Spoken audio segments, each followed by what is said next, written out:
Hey guys, it's Shelby. Today, we're just gonna do a super chill. Like, this is gonna be the chillest video I've ever made. I just threw on a sweatshirt, sat down with Tippy sleeping behind me, and I'm just gonna answer your questions from Instagram. If you guys have been following me over on Instagram, you would know that I wanna say my mental health, but at the same time, I'm okay, but I have been dealing with feelings of burnout. I've been getting a lot more comments recently about my weight, which has been getting to me a little bit. I want to take a break. I need a break. I know it sounds ridiculously like privileged and entitled for people who make YouTube videos as their job to be like, I need a break, but this is the type of job that you're working 24/7. You get on Instagram because you just want to scroll like most people, but it turns into coming up with new ideas, comparing yourself to other influencers. Those are all things that are like me never taking a step back, and I just need to take a step back. So I'm going to be taking next week off, or the week you're watching this. I'm filming this in advance, and I decided we'll just do a chill ass Q&A. I have a few things I want to talk to you guys about, but first I do need to give a big thank you to Squarespace for partnering with me on this video. I'm taking a break, which means I don't earn any money because that's how working for yourself goes. So I'm happy to be able to put Squarespace on this video. So if you guys ever need to build a website, if you just need a domain, you're starting an online store, anything like that, make sure you do it with Squarespace. There's a little discount at the link below. If I don't end up responding to any comments on this video, I might, because it's just really hard for me to completely remove myself to feedback when I post something. Even if I'm supposed to be taking a break, I have a feeling I will look at the comments of this video. I noticed when I was going through your questions on Instagram, so many of the questions you guys have are the same questions I've answered before. I'm creating an FAQ page for my website. I'm gonna have it linked below, so if there's any questions that you may be asked that I didn't answer in this video, go check that page, and then if it's not on that page, feel free to leave it in my contact me page that you want me to put something into the FAQs. And last but not least, because the channel has been growing a lot recently, I'm getting even more questions about beginner tips and beginner swaps. So I just did want to say, because there is a huge sale happening, and I think the day this video goes up, it's the last day, Thinx is having a 30% off sale. You guys know I've been a big fan of Thinx for years. It's literally all I use on my period now. I have my period routine, I'll link it right here. But this is the only sale they do throughout the year, and it's 30% off. Plus, if you use my link, you get another $10 off. So if you've ever thought about trying Thinx, now is the time to do it. I just wanted you guys to know about that, because like I said, I won't be on the internet. This is my only chance to tell you that this is happening, okay? Moving on to the Q&A. So a lot of your questions were about our wedding, because if you are subscribed to my email newsletter, I think that's the only place I've talked about actually is on our newsletter. We are getting married at some point within the next couple months, and for a while I was frustrated with the idea of a wedding, or like having to tell people what we're doing, because I've never been a person that like dreamt of a wedding. Like, I did never have those dreams. I think a lot of lesbians can relate. Like, a lot of us just don't have that same like want to do all this stuff. I mean, the wedding was always going to be small and simple, but because of COVID, I don't want to go and do it literally anywhere. Like, we were just gonna do it at like a small hotel and just host it there, but I don't even want to do that. I don't want my family traveling. I don't want to be around anybody else like in the facility. I just don't want to do it. So we have decided that we're just gonna do a small ceremony at my parents' house. Fun. And I think that's the most efficient way to have a sustainable wedding, is for it to be kind of small. But I've started doing all the planning and all that kind of stuff, which is a lot of work, but I'm documenting all of it like through vlog footage and compiling it, and then once the wedding is over, I'll put all of that together and I'll make a video for you guys. This next question is one of the most common questions I get, and I made a whole video about it recently, and not that many of you watched it, and maybe it's because I had to use a clickbait title, but I made this video where I talk about how I changed Madison's mind to try to live more sustainably. And that's one of my most asked questions. How do I convince XYZ person to live the way I want them to live? You can go watch that video for a more in-depth answer and some examples of how Madison and I have compromised and that sort of thing. But my answer to you is, you don't. You are never going to convince another person how they should live because you think they should. Honestly, over the last 10 years of me trying to do so with my friends and family, I have realized my opinion is not going to be the reason they change theirs. It's that simple. And if anybody tells you differently because they've had a different experience, that's great. But over the last 10 years, that is what I've learned. Live by example, and don't try to change people's minds until they ask you how to. If they ask you, go off, queen, okay? But before anybody asks you for advice on how they should live their life, don't give it to them. Keep it to yourself and live by example. So this person's username is great. Impolite bisexual. Cute. Okay. In your opinion, is it okay to eat animal products to prevent food waste? Leftovers from others. Okay, my opinion. I'm just gonna give you my opinion on that. I would love to hear your comments below. I'm always willing to hear what other people think and why maybe I would be wrong, but my opinion is, yes, it's completely fine. I personally don't do that, especially with things like red meat. I would never touch pork, beef. I don't want to touch it. I think it's horrible, and that's a mental block now. And it's not to do with sustainability or ethics, because if that thing is already going to be thrown away, obviously, like, you eating it has no impact on the animal or the planet. But that is technically not vegan, which is why, again, I don't call myself vegan, because I believe in saving things from the landfill as a priority, abstaining from using animal products just on that stance. Like, do not use animals, period, end all be all. I don't believe in that, like, lifestyle. So I call myself plant-based. In this terms, yes, I think that's completely fine. That's just my opinion, though. I would love to hear yours. Things like dumpster diving, if you find meat in a dumpster, when I used to dumpster dive, think that's completely fine. Things that are going to be thrown out, all that kind of thing. I think it's fine, but I'd love to hear what you think. Anna, oh my God, something in my eye. Anna or Anna says, what would you do with $1 million? The first thing that comes to mind, I'm just gonna answer with the first thing that comes to my mind, which is start a scholarship. And you don't have to have $1 million to start a scholarship, which I'm fully well aware of, and I am planning to start my own this year. Mark my words, by the end of 2020, there will be a scholarship paid for by me. But that would be the first thing I do. I've just always been very passionate and believed in the fact that if we have a more educated population, we are able to think critically about all of these issues, and there are more people with more education to come up with solutions. Everyone comes from a different background and different perspective, and I think education is the great empowerer to be able to help people make those ideas a reality, which can help with like efficiency and sustainability and innovation, just all that stuff. And then maybe buy a Super Bowl commercial talking about how fucked up the current system is. Political and financial, business, capitalism, all that kind of thing.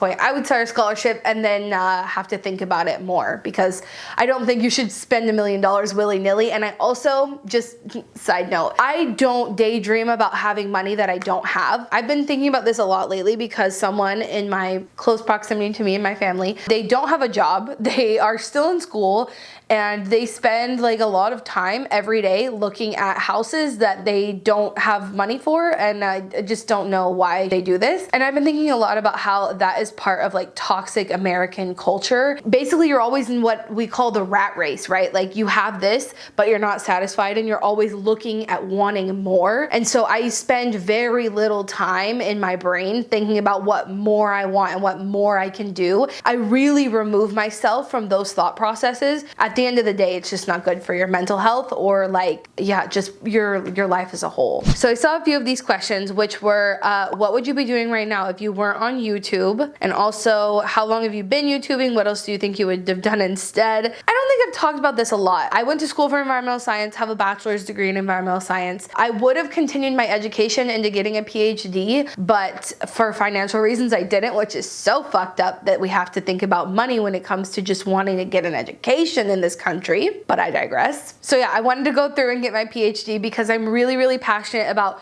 researching like the nitty-gritty details of environmental science. Specifically, I'm super interested in researching eutrophication and the effects of non-point source pollution and how that impacts our water systems. Fun times, I know. But if I wasn't doing YouTube, even when I started YouTube, my thought process was that at some point I would leave my job once Madison and I had enough money saved up for us to live comfortably in order for me to go back and get my PhD and then to become a professor. That's my dream job. But at the same time, like, I really just am passionate about learning new things. I think learning is really fun. While at the same time, I want to go back to school and get my PhD. That's my dream job. It would also be really intensive in terms of money and time.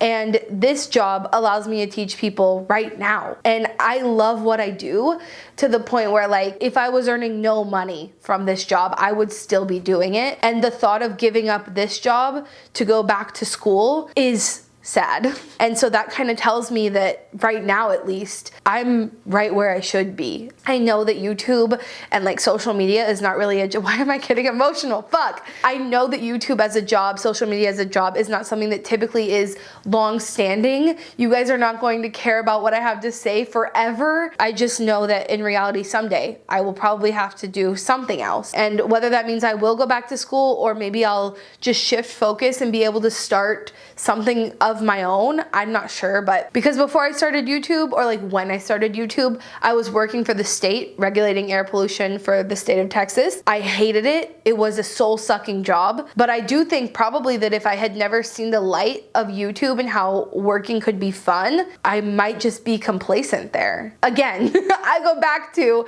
I don't like to think about what ifs and if I could and this and that. I'm really, really, really happy and fulfilled with where I am right now. Wow, I went on a huge tangent, huh? My dream job is to be a professor. So if I really buckled down and I went back to school after this career is no longer doable for me or exciting for me, then I would look into going back to school for sure. A lot of questions about where to buy bras and underwear. I'm gonna link my lingerie post below. It has sustainable brands for bras and underwear. There are a lot more sustainable brands out there right now that I keep discovering. I keep having to get that post updated, but I'm just gonna tell you that I'm not personally endorsing literally any of them for like their quality or like how they wear and all that stuff. They're just sustainable brands that like meet all the qualifications. For me personally, I don't wear underwear or bras. I literally only have like one bandeau that I wear only when I have to. Like I'm wearing it right now because my mic is right here. I also then just have like one of those little like cup things that don't have any straps on them. I don't wear bras. I fucking hate bras. I think they're the most uncomfortable things ever.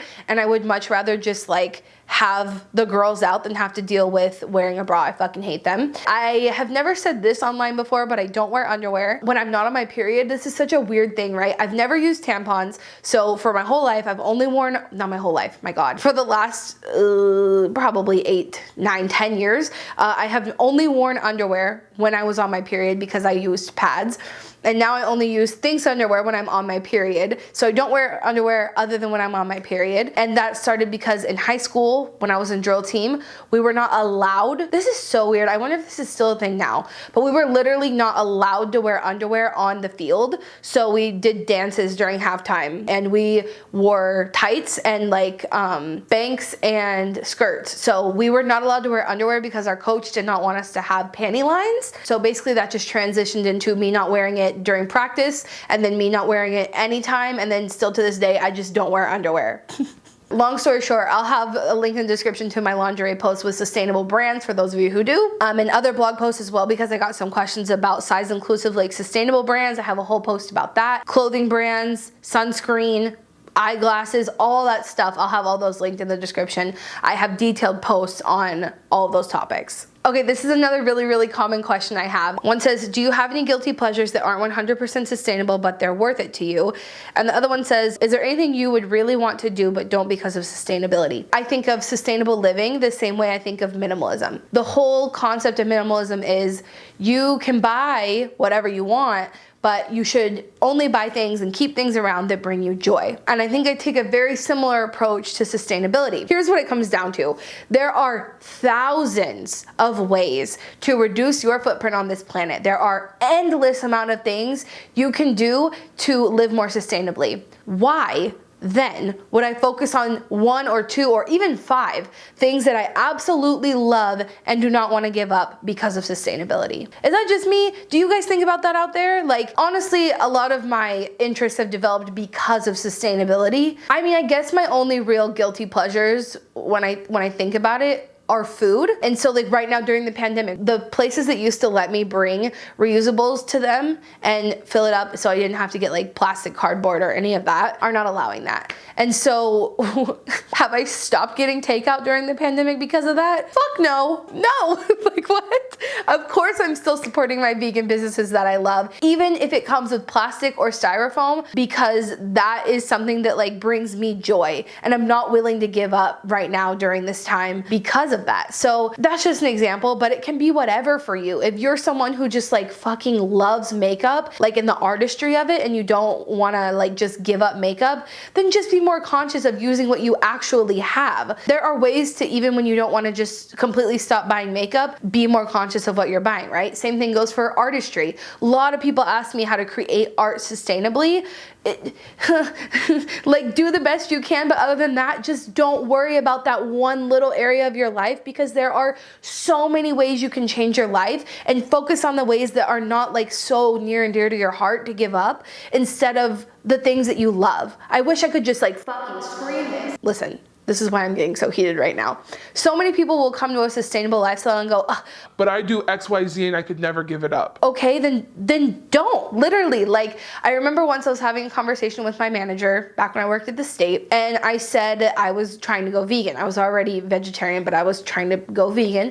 And she was like, oh yeah, I wish I could do that, but I could never give up carnitas. And I remember thinking like, okay, then don't give up carnitas, but like every other meal you have throughout the year, because that's something that is like really special to her family around holidays, you could still change all these things about your life that would have a huge impact. And I don't want people to come to this lifestyle that could make, you know, a big difference in their life and just say, well, I can't do X, Y, and Z, so I'm not going to do it. Like, just do literally anything else except for that. Anyway, that's all I have for today's video. Thank you guys so much for watching and allowing me to have a break. I don't know why this video made me emotional, but some of your questions did, so thank you for sending them in. Thank you so much for watching. Thank you for being so supportive. I appreciate you more than I could ever explain. And let's talk a little bit more about Squarespace, which allows me to do this as my full-time job.